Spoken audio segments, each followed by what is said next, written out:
Welcome back. You are listening to the home of forbidden romances. Prepare yourself, because tonight's story will leave you breathless. The red recording light blinked like a rhythmic, unblinking eye, mocking the devastation shattering Julian's soul. "Look at you," the voice behind the camera sneered, thick with cruel amusement. "God, you're pathetic. Do it again. Cry louder for the camera, babe." The boys in the group chat are gonna lose their minds over this. Julian Vane, kneeling on the cold laminate of the apartment floor, covered his face with trembling hands, his chest heaving with sobs that felt like they were tearing his throat apart. It wasn't just a bad day, it was the funeral of his life. He had lost his scholarship, his grandmother had passed 3 hours ago, and he had come home seeking the arms of the man he thought loved him. Instead, he found a camera lens shoved in his face. Marcus wasn't comforting him. Marcus was laughing. The betrayal was a physical blow, sharper than a knife, turning his grief into a spectacle for internet clout. "Stop," Julian whispered, his voice cracking. "Please, Marcus. Put the phone away. And miss this." Marcus cackled, zooming in on Julian's tear-stained, flushed face. "This is gold, Jules. The Ice Prince Meltdown. You act so high and mighty with your piano and your books, but look at you now. Just a snot-nosed brat begging on the floor." Julian lunged, a burst of desperate adrenaline fueling him, but he was weak from days of not eating and the crushing weight of grief. Marcus shoved him back effortlessly. Julian hit the wall, sliding down, the fight draining out of him as the camera never wavered. "We're done," Marcus said, thumbing the send button on the screen. "Pack your trash and get out. I need the space for someone who isn't a total downer. And don't worry, I'll make sure everyone sees this. You'll be famous." The rain in the city of Valero didn't wash things clean. It only made the grime slicker, the neon lights reflect sharper against the asphalt. 30 stories up, in the penthouse office of the Dominion Tower, the air was climate-controlled, scented with aged mahogany and expensive scotch. The silence here was heavy, the kind of silence that cost millions to maintain.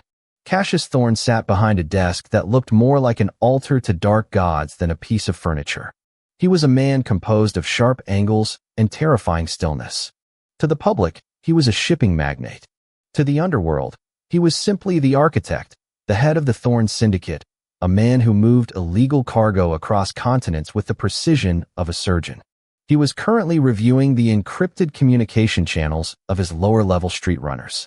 It was a mundane task, one he usually delegated, but there had been a leak recently, and Cassius trusted no one when it came to internal security. He scrolled through the West Side Runners group chat, eyes scanning for treason.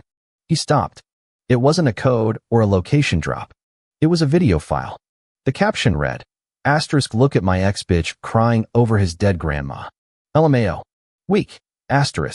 Cassius's finger hovered over the delete key. He detested unprofessionalism. His men were supposed to be soldiers, not high school bullies. But something about the thumbnail caught his eye. The angle of the cheekbone. The spill of platinum blonde hair. He clicked play. The audio filled the silent office. Heart-wrenching, guttural sobs. The camera shook with the cameraman's laughter. Cassius watched the young man on the floor, his face buried in his hands, begging for dignity. Cassius's eyes, usually the color of cold steel, narrowed. He rewound the video. He paused it on the frame where Julian looked up, eyes red-rimmed. Iris' a startling, crystalline violet. Recognition struck Cassius like a physical blow to the chest. It was him, the pianist. 6 months ago, at the governor's charity gala, Cassius had stood in the shadows, bored out of his mind, plotting the demise of a rival cartel. Then, the music had started. A young man sat at the grand piano, playing Rachmaninoff with such ferocious, tender intensity that Cassius had actually stopped thinking about murder for 10 minutes. He had wanted to approach him then, to demand the name of the creature who could make a piano weep, but the boy had vanished before the applause ended. And now here he was, on the floor of a cheap apartment, being tormented by a low-level debt collector named Marcus struggling to pay off a gambling tab to Cassius's own organization. The video ended. The silence returned to the office, but the air pressure had changed. It was no longer calm. It was the eye of a hurricane. Cassius picked up his secure line. Bring me Marcus DeLuca. And find out where he lives. Immediately. Is there a problem with his payments, sir? The lieutenant on the other end asked. No, Cassius said, his voice a low rumble that vibrated through the phone. He has damaged property that belongs to me. Julian sat on a bench under the overhang of a bus stop, shivering. His suitcase, holding the few clothes Marcus hadn't thrown out the window, was soaked. He had nowhere to go. His grandmother's house was seized by the bank, his scholarship was gone, and his dignity was currently circulating on a private server somewhere.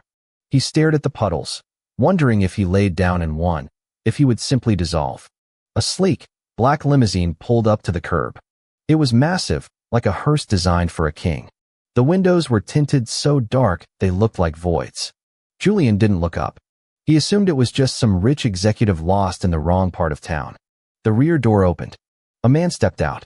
He was tall, wearing a charcoal three-piece suit that cost more than Julian's entire life earnings. He held a black umbrella, not over himself, but extending it outward. Julian saw shoes, polished Italian leather, stop in front of his tattered sneakers.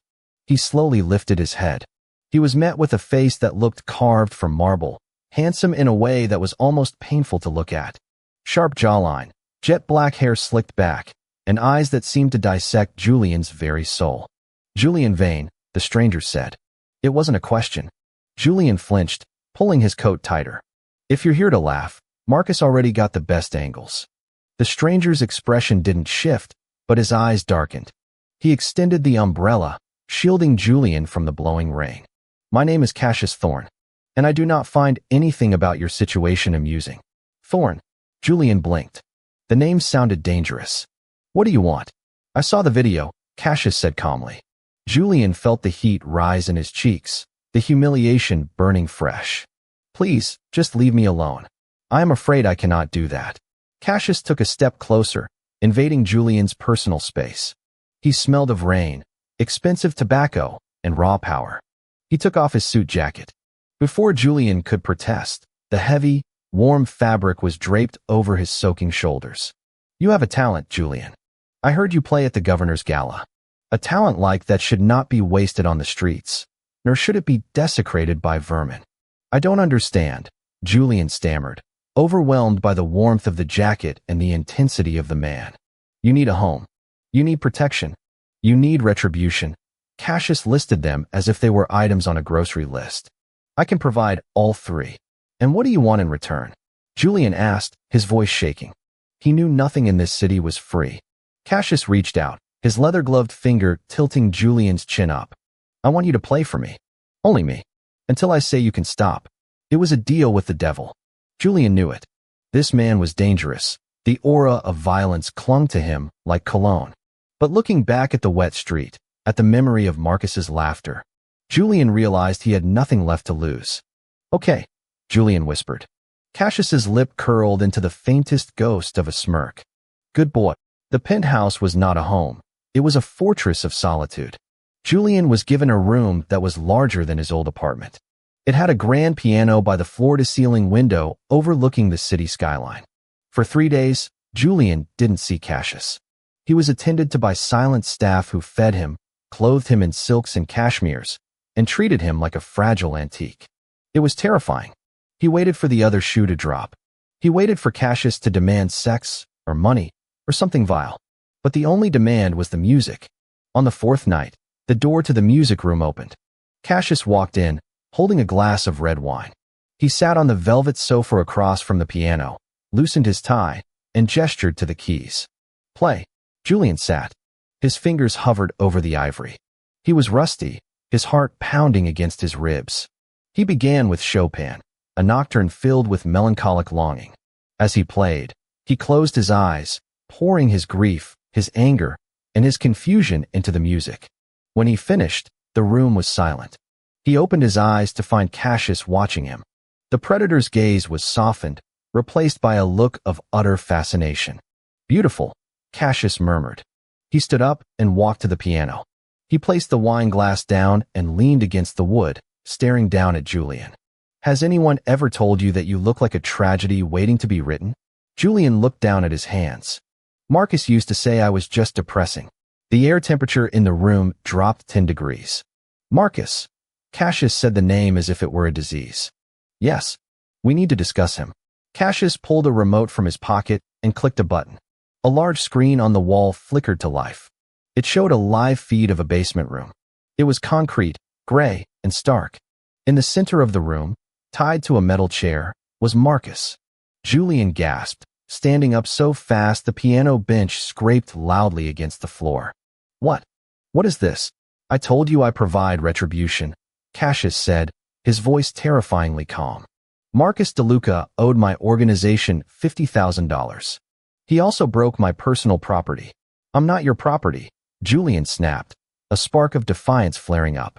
Cassius looked at him, and for the first time, Julian saw the madness lurking behind the composure. Aren't you? You're wearing my clothes. You're eating my food. You're living in my tower. And now, Cassius gestured to the screen. I am disposing of your trash. On the screen, Marcus looked terrified. He was shouting, but the audio was muted. He posted that video to a group chat filled with killers and thieves, Cassius explained, walking around the piano to stand behind Julian. He placed his hands on Julian's shoulders. The grip was firm, possessive. He thought it was funny to show you breaking. He didn't know that the moment I saw you, you became under my protection. What are you going to do to him? Julian asked, his stomach churning. He hated Marcus, yes. He wanted him to suffer.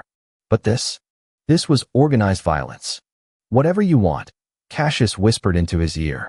I can have his fingers broken so he can never hold a phone again. I can have his tongue cut out so he can never mock you again. Or, I can simply make him disappear. Julian trembled. This was the monster. This was the Mafia Don. And yet, feeling the solid heat of Cassius's chest against his back, hearing the dark promise of violence enacted on his behalf, a twisted part of Julian felt safe. For the first time in his life, someone was being the monster for him, not against him. Why? Julian breathed. Why do this for me? Cassius turned Julian around, forcing him to look up into those obsidian eyes. Because the world is full of noise, Julian. Ugly, grating noise. You are the only thing I have found that sounds like peace. And I will burn the entire city down to keep anyone from ruining my peace. It was obsession. It was toxic. It was madness. I don't want him dead, Julian said, his voice gaining strength. He looked at the screen, at Marcus's pathetic, sobbing face. I want him to know. To know what? That I'm the one who won. Cassius smiled. It was a genuine, terrifying smile. An excellent choice. Cassius pulled out his phone and dialed a number. On the screen, a large man in a suit answered a phone and put it to Marcus's ear. Speak, Cassius commanded, handing his own phone to Julian. Julian took the device. His hand shook, but he gripped it tight. He brought it to his lips. Hello, Marcus. On the screen, Marcus's head snapped up. His eyes went wide with recognition and confusion. J. Jules. Marcus mouthed, the panic evident. You wanted me to be famous, Julian said, his voice cold, drawing strength from the man standing like a shadow behind him. You wanted everyone to see me cry. Well, now the most powerful man in the city is watching you. And he's not laughing. Julian paused, watching Marcus struggle against the ropes.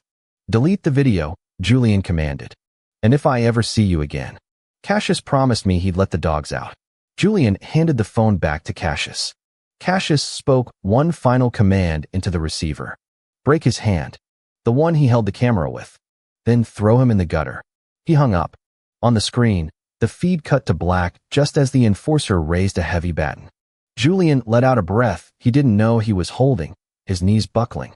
Cassius caught him instantly, sweeping him up into his arms as if he weighed nothing. I've got you, Cassius murmured, carrying him away from the screen, away from the cruelty, back toward the piano. You're a monster, Julian whispered into Cassius's shirt, clutching the fabric tight. Yes, Cassius agreed, sitting on the sofa with Julian settled on his lap. He stroked Julian's hair, a soothing, rhythmic motion. But I am your monster, and no one will ever hurt you again. Julian closed his eyes. He should run. He should call the police. But as Cassius's arms tightened around him, shielding him from the world, Julian realized he didn't want to leave. He had spent his life trying to be good, and it had only gotten him broken. Maybe it was time to let the darkness hold him together. He rested his head against Cassius's chest, listening to the steady, powerful beat of the heart that controlled the underworld. Play for me tomorrow? Cassius asked softly.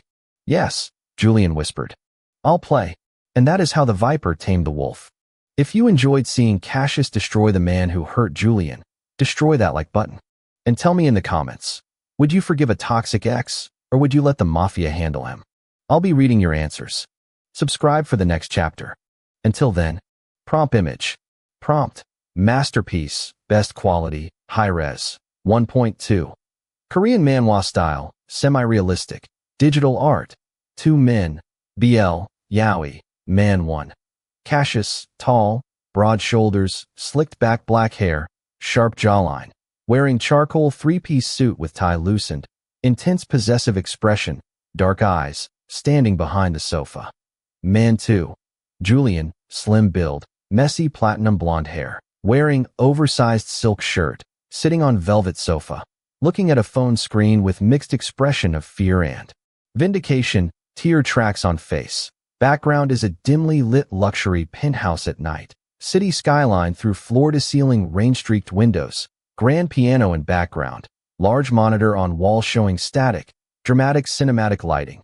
Mood is dark and romantic. Sharp focus.